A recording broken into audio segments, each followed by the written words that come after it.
በመሃል ሜክሲኮ በደብረ ወርቅ ህንጻ 5ኛ ፎቅ ላይ ባህላዊና ዘመናዊ ምግቦችን አብሮ ያጣመረው አልሞን ምግብ ቤት አብረን እንየው።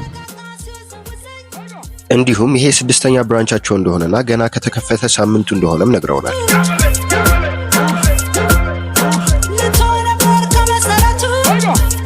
Wonderful DJ Luna, come on, come on. I got my ladies in the house, right? Come on. One time, one time, one time, one time. Hold up.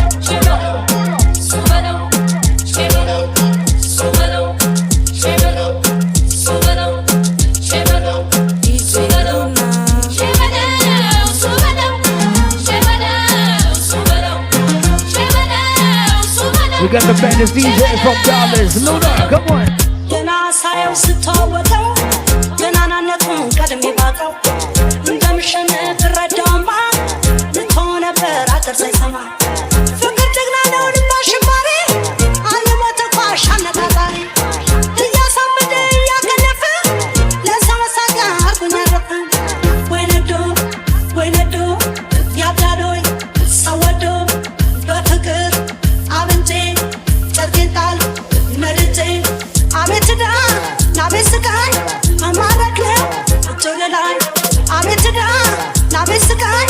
I'm